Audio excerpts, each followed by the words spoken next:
हमारे गांव में इंजीनियर है, डॉक्टर है, सिविल सेवा के ऑफिसर है, वकील है, लेकिन चार्टर्ड अकाउंटेंट नहीं है। अब हम अपने से पूछते हैं कि ई काहे हुआ, ई लोग हमारे गांव में काहे नहीं है, तो अब हम ही असल बात बता भी देते हैं। हमारे गांव के 80% लोगों को ये मालूम ही नहीं है कि चार्टर्ड अकाउंटेंट कौन से चिड़िया का नाम होता है।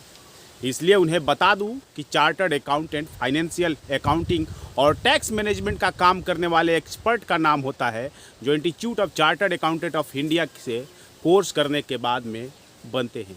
भारत में 3 लाख चार्टर्ड अकाउंटेंट है, यानी शॉर्ट में इन्हें सीए भी बोलते हैं, जिनमें से लगभग 1.5 लाख अपना फ्री मतलब स्वतंत्र रूप से प्रैक्टिस कर रहे हैं। बाकी लोग किसी न किसी फर्म में नौकरी करते हैं, किसी न किसी कंपनी में अलग सेवाएं देते हैं।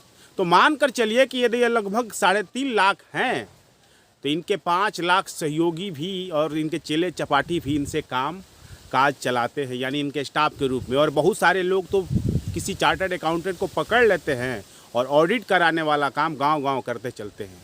तो 8 से 10 लाख लोगों की यह इंडस्ट्रीज एक तरीके से है, जो सर्विस सेक्टर है चार्टर्ड अकाउंटेंट की, जो ऑडिटिंग सेक्टर कह सकते हैं, अकाउंटिंग सेक्टर कह सकते हैं।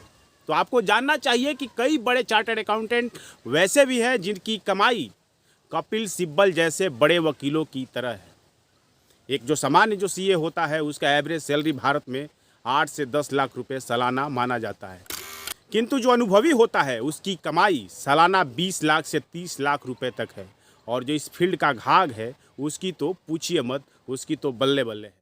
बहुत सारे अनुभवी सीए ऐसे होते हैं जो अपना फर्म बना करके प्रैक्टिस करते हैं, जिनके अंडर में 10 से 20 सीए काम करते रहते हैं। अब थोड़ा ऐसे जानिए कि टैक्स देने वाले जितनी भी कंपनी होती हैं, सबको चार्टर्ड अकाउंट की ज़रूरत वैसे ही होती है जैसे किसी मुवक्किल को किसी वकील की ज़रूरत होती है। आप सीए को आर्थिक मामलों का वकील भी कह सकते हैं तो अतिशयोक्ति नहीं होगी। सीए बनने के बाद आपकी प्रैक्टिस किसी सीनियर सीए के साथ वैसे ही शुरू होती है जैसे सिविल कोर्ट में किसी वकील के सीनियर वकील के साथ शुरू होती है। किंतु मेरा मानना है और ये सत्य है कि सीए की कमाई और लाइफ स्टाइल वकीलों के मुकाबले काफ़ी हाई फाई है और बेहतर है। आपने पीयूष गोयल का नाम सुना होगा, राघव चड्ढा का नाम सुना होगा, किरीट सोमैया का नाम सुना होगा। भैया ये लोग पेशे से सीए रहे हैं या सीए का काम करते हैं।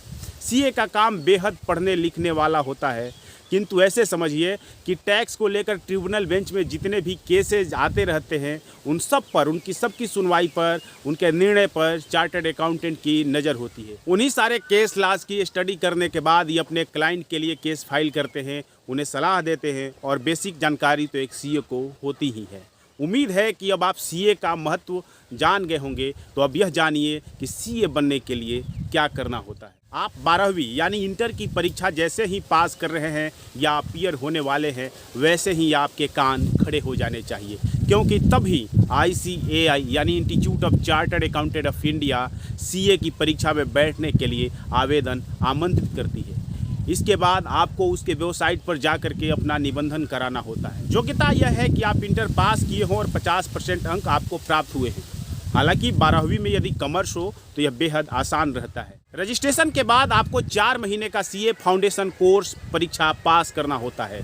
शॉर्ट में इस कोर्स को CPT यानी कॉमन प्रोफिशिएंसी टेस्ट भी कहा जाता है। वर्ष में 2 बार माह जून और नवंबर के महीने में यह परीक्षा आयोजित किया जाता है। इस परीक्षा के माध्यम से आप यदि पास कर जाते हैं तो आप चार्टर्ड अकाउंटेंसी के कैरियर में आगे बढ़ने के योग्य हो जाते हैं। 2 ग्रुप में 4-4 पेपर की परीक्षाओं में general economics, accounting, mercantile law और क्वांटिटेटिव एप्टीट्यूड में उम्मीदवारों की क्षमताओं को परीक्षा में जांचा जाता है। यदि यह कोर्स 50% अंक के साथ आप पास कर जाते हैं तो अब आपको 8 महीने का IPCC यानी इंटीग्रेटेड प्रोफेशनल कॉम्पिटेंस कोर्स, जिसे सीए इंटरमीडिएट कोर्स भी कहते हैं, यह पास करना पड़ता है। यानी 8 महीने आपको उस कोर्स में पढ़ना होता है, वो समय आपको मिल जाता है। लेकिन अब आपको यह भी बता दें कि जिन लोगों ने ग्रेजुएट या post graduate degree in commerce with 65% या अन्य स्ट्रीम में 60% मार्क्स प्राप्त किया हो, वे सीधे सीए इंटरमीडिएट कोर्स कर सकते हैं। उन्हें सीए फाउंडेशन कोर्स करने की ज़रूरत नहीं होती है। सीए इंटरमीडिएट कोर्स के 2 ग्रुप के 4-4 पेपर की परीक्षाओं को पास करने के बाद अब आप 3 साल के आर्टिकलशिप ट्रेनिंग के दौर से गुजरते हैं, जिसे पास करना आपको होता है और आखिरी 6 महीने लगभग एग्ज़ाम के लिए लिखते हुए ही गुजर जाता है। आर्टिकलशिप ट्रेनिंग की भी फाइनल परीक्षा 8 पेपर की होती है। यह पास करने के बाद ही आप सीए बन पाते हैं।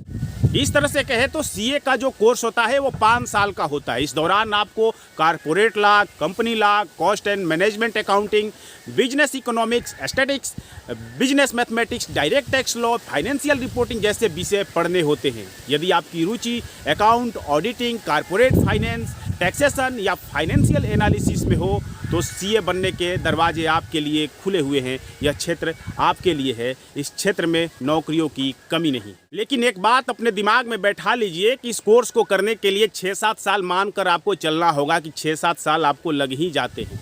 इसके बाद दुबई, कतर, बहरीन, सऊदी अरब, आबू धाबी में, इन तमाम क्षेत्रों में, अरब खाड़ी देशों में भारतीय सीए की खूब डिमांड है। Auditor, tax adviser, management and corporate consultant जैसे पदों पर काम करने के दरवाजे खुले हुए हैं। चार्टर्ड अकाउंटेंसी का क्षेत्र एक ऐसा क्षेत्र है जहां पर गांव गिरांव के लोग बहुत कम ही नज़र आते हैं।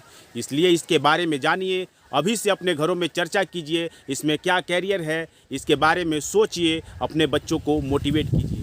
इस वीडियो का उद्देश्य आपको मोटिवेट करना है, न कि यह कोई कैरियर काउंसलिंग है। शेष अपनी जानकारी खुद से अर्जित कीजिए और इसके बारे में सोचिए। मेरे लिए आप इतना ही कीजिए कि आप हमें मोटिवेट करने के लिए यदि YouTube पर देख रहे हों तो हमें सब्सक्राइब कीजिए, यदि Facebook पर देख रहे हों तो हमें फॉलो कीजिए। अपना ख्याल रखिए। आपका बहुत बहुत धन्यवाद।